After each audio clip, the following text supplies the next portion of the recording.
If you're thinking about getting into the real estate game, or you're still an early real estate investor and you haven't had a tenant turnover yet, and you're curious to know what a tenant turnover could potentially look like, then this video is going to be a middle of the road tenant turnover for you.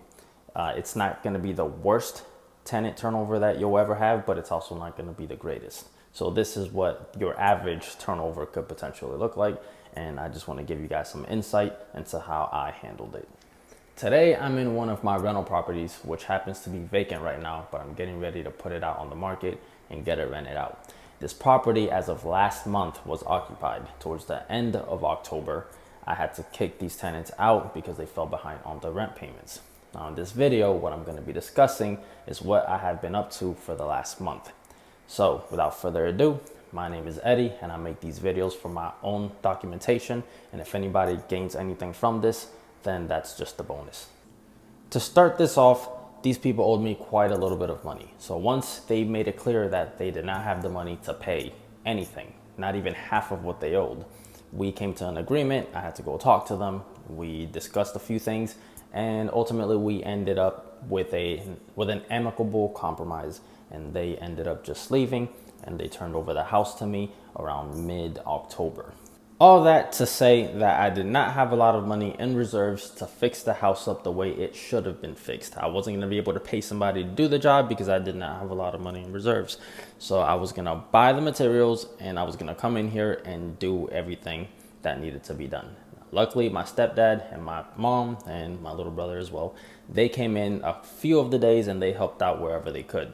So I would say the hours that I logged in between all of us as a family was probably about 30 to 35 hours. My stepdad a little bit less. But for me as a whole, I worked in this house for slightly above 100 hours. There was about 91, I'd have to go back and look at my notes, but it was 91 and a half hours that I put in this house by myself for about 16 days. I think it was 16 days. And so 91 and a half hours for 16 days. And then the last week and a half or so has been a total of about 10 hours because it was just like minor touch-ups and just cleaning up here and there and going to Home Depot back and forth and to Amazon and returning different products that I didn't end up using. Since the budget was set so low, we didn't have the luxury of hiring out contractors to come in here and do the job quickly and efficiently. So once the budget is low, you are gonna have to subsidize that with your own labor. So I was in here for about 100 hours, as I mentioned, because the budget was so low. If the budget was higher and I had more money, I could have just hired somebody to come in here, take care of all of that. And then instead of being in here 100 hours, I would have probably been able to turn this house over in 15 days. So within that 15 days that I had asked the tenants to leave, I probably could have had somebody already in for November 1st. But that wasn't the case, which means I had to eat the mortgage for the month of November, and I had to make sure that there was still money in reserves for me to be able to fix this place up by myself, or mainly by myself, but with the help of my parents as well. So I think in the last video that I had made, I had said that these people probably had a dog in here. And my reasoning for that was because there were times where I would come in and I felt like I kind of heard a dog, but I wasn't really sure. But also a lot of the damages when I was walking around the house, especially on the exterior, just looked like they were done by an animal, which I would assume would have been a dog. But I ended up talking to one of the neighbors across the street. We got into a conversation about a week ago, and she confirmed that the tenants, in fact, did not have a dog. What she did say was they didn't have a dog, but they had 4 kids. So the only thing that I'm taking from this is that 4 kids that are not well trained by their parents is probably worse than a tenant that has pets. Which means I don't really care if I ran out to tenants that have pets anymore. And these days, a lot, especially in a house like this, it's typically people that have pets that want to rent a house like this because it has a nice big yard, and then the pets can go out there and start running around. So really, if you end up getting tenants that have pets, just charge them a little bit more for rent, or charge them a little bit more for the security deposit. Kind of just include that in there, and then just let them know that you do accept pets, but any damages that are done by that pet, they are 100% liable for. Because you might pass up on the people that have pets, and then you might get, a couple that have 5, 6 kids, and next thing you know, it's not even the pets that are messing up the house. It's really the kids, especially if they are not well mannered, which that was the issue that I think I ended up having here, because these kids ended up breaking quite a few things. And one of those things that I'm pretty sure they broke was my fence. So I had a fence in the back and I thought it was broken by the hurricane. I went to my mom because this house is pretty close to my parents' house, and I asked her that I had drove by the main road, and then I was able to look over at the house and I saw the fence was a little bit messed up. And I told her I think the hurricane messed it up, and she said no, that fence had been messed up for a while. And when we came into the house and we started removing the fence, I saw that in fact it was messed up way before the hurricane, because it looked like somebody broke it and then they tried to put it back up with a zip tie. So that tells me that they knew it was broken. They never told me that they broke it, especially if my mom says that it had been broken for a while already, because I don't really come to this side of town that much. So my thoughts are that the kids probably ran into it the same way that they ran into the sliding glass door in the living room, and they just ended up knocking it off its tracks, which I couldn't change that door, and that was actually the door that I wanted to change. But when I went to Home Depot for that size, it had to be made. They said it will run around $6,000, and that was way over budget. So I did what any good landlord does, and I caulked one half of the entire door. So now no water will be able to get through, and that one door is useless, but you do have one door. And it sounds pretty bad, but I do plan on changing that door within the next year or so. Whenever I have people come in here, I do let them know that that door is sealed shut, but that they can use the other door on the other side. And then I tell them that the door in the kitchen is brand new, which it is. That is the door that me and my stepfather put up. And I'm proud of this job that we did, because I did not know if we were actually going to be able to do this. I thought we were going to start, get stuck halfway, and then have to call one of my friends to come over here and, get it fixed, because he's a contractor. But I think that a lot of the confidence that I got was from going on Reddit and seeing some guy post that him and his best friend, who were complete noobs, were able to do it by themselves. It just took a lot longer because they were noobs. But they said if they could do it, anybody could do it. So that gave me the boost of confidence that I needed to come in here and get this job done. And I'm proud of these results. This house also had very dirty walls, because it looks like the kids will put their hands on the walls, and I don't want to pick on the kids, but there were small handprints all over the walls. There were Crayola drawings all over the walls. I think in a couple of the walls, there were highlighters, pink highlighters that were drawn on the walls, and I tried to paint over that about 4, 5, 6 times.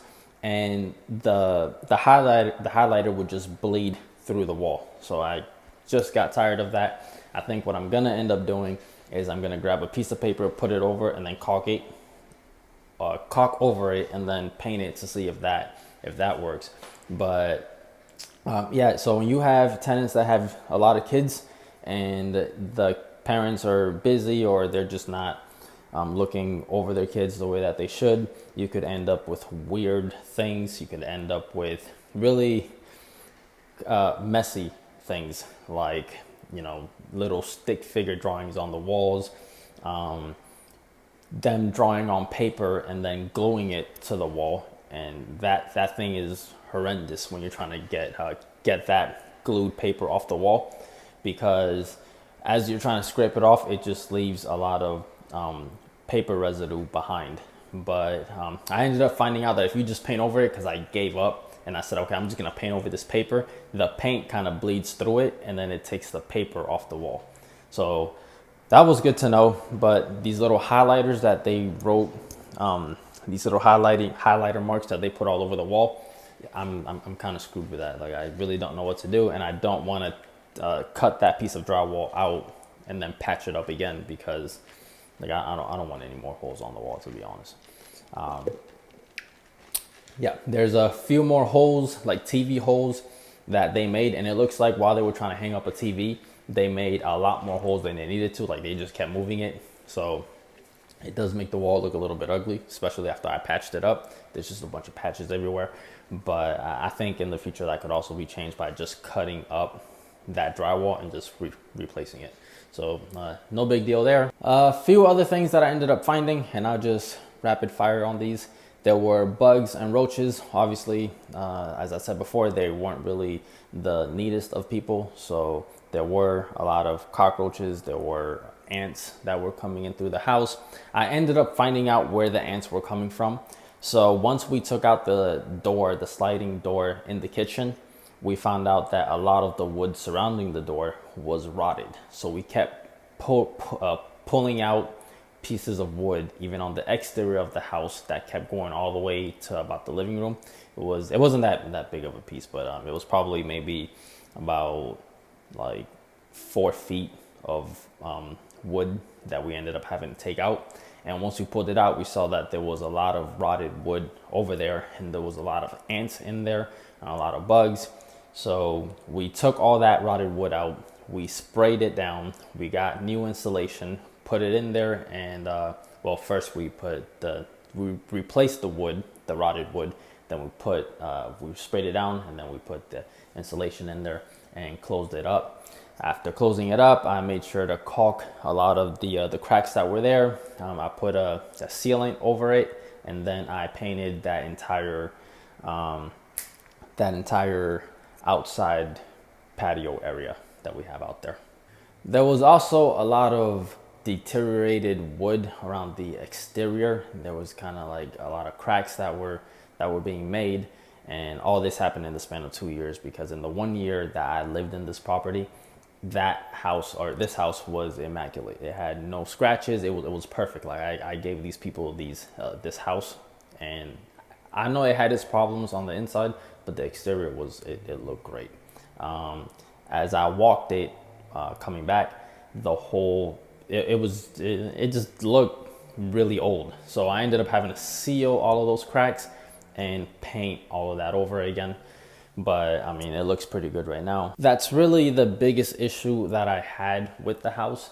It was the rotted wood that was on the exterior and those cracks around the exterior of the rest of the house, because when it would rain, especially that we had a few hurricanes stop by this year, there's water seeps in through those cracks. So there were also a few other pieces of wood around the exterior of the house that ended up getting changed. There was a lot of cracks that were sealed. I filled the bigger cracks. I ended up adding wood filler to it. After it cured, I would put some sealant over it, and then I would paint it. So I think I got pretty much most of the cracks. Everything's good. I checked the roof. The roof looks good. There's only one part of the roof where it has a little lift, like it's coming up, but I could probably seal that. I'm gonna take care of that within the next week or so. Definitely before I rent it out. But yeah, that's really the biggest thing. I'm gonna show videos of what the house looked like, and again, a lot of the dirt can't really be, the camera doesn't catch a lot of the dirt that was on the walls, but the house was just really dirty. And again, it's nothing that a few gallons of paint can't fix. But I was really hoping that I could come in with maybe a gallon or two of paint and paint some of the walls, because I don't expect the entire house to look clean, but I also did not expect every single wall in this house to look this dirty. But that will be, again, this is middle of the road scenario for a tenant turnover. It wasn't the worst, it wasn't the best case scenario either. It's right down middle of the road. If you do end up having some capital left over, so like for example, this door that I ended up having to change beside me, I could have probably had that switched in about 2-3 hours. I could have paid somebody to come in here, swap it out. They would have probably taken the old door as well. And then while they're doing that, I could have been working on something else like painting the house and then all of that stuff. I think the amount of time I would have spent turning this house over would have probably been 2 weeks. I think in 2 weeks with minimal effort, not 12 hours, 16 hours of being at the house, I would have probably been able to get this done in 2 weeks, and I could have had a tenant in here by the start of November. But because we didn't have that much money, I had to come in here and spend over 100 hours. My parents had to come in here and spend about 30 hours. But ultimately, it all worked out. I think the house looks good now. I've had a few tenants come and take a look at it, and we'll see if I can get this rented out by December 1st. Again, I do have a few applicants, so I'm hopeful that this is gonna be a good process right now. So if I can leave you with anything from this video, it will be that you never really know if you're going to have a good tenant until they actually come in and live in your property. Because you can screen them all you want, but you'll never know until they're living here, and you'll never know what you're gonna get. But that's just the risk that we take when we're in this game. The last tenants, they seem to have their money, their background check, everything came out good. And next thing I know, they were pretty much, I'd say like C average tenants. So we'll see if I do better with the next ones, because you win some and you lose some. I think the next ones that I get, I got my fingers crossed. I think they're going to be good tenants. So we will see. And if they're not, you guys will know. And if they are, you guys will also know. Also, before I go, and this is more of a message for myself, but you know, we are going through some hard times. And even though people sometimes do fall on hard circumstances, we should extend some sort of empathy towards them. Like, we should extend an olive branch to them. And I'm a proponent of that. But if somebody is falling behind and they keep falling behind and they're 2 months behind, you know, at some point you also have to look out for your best interest, especially if you're somebody who has a family and you have to take care of kids, your wife, and all that stuff. You should know when to cut your losses, but try to do it in such a way that it also helps the other person out. I was able to do that, so we worked something out, and the tenants were able to leave. Everything left amicably. As of right now, it's still an amicable relationship. But what I definitely did wrong that I need to correct is, once I see the patterns that they're not doing well financially and they're not going to be able to catch up, you're doing both yourself a service and that tenant a service for you to end that contract immediately. For me, I waited 2 months, and then those 2 months resulted in me losing out on a lot of money. And these people ultimately ended up going through the same circumstance that they were going to go through had I cut them off maybe 2 months prior. So with that said, be nice, show some sort of compassion towards your tenants. However, make sure you don't put yourself in a bad situation, because if you do end up putting yourself in a bad situation, then you're possibly going to end up putting your future tenants in a bad situation as well. And ultimately, nobody's going to win. So work with them. Once you see they're going down a road and you see that it's a bad road and there's no way that they're going to be able to pay you back, cut them off. Work something out with them. Maybe they can make payments to you. Shoot, maybe they can even pay you in a year, 2 years, whatever. Just work something out with them so that they're not so stressed, and maybe they can start bettering their situation, and you won't be in such a bad situation where, like for me, I had to make a budget of $3,000 on expenses that should have cost probably $5,000 or $6,000. So yeah. Anyways, that is the message from me. Basically, be kind, but don't screw yourself over in the process, because it really sucks for everybody involved. You think you're being kind to that person, you think you're going to be nice to that person, and then that person ends up in a bad situation anyways, and then now you end up in a bad situation. So yeah, that is the lesson for this video.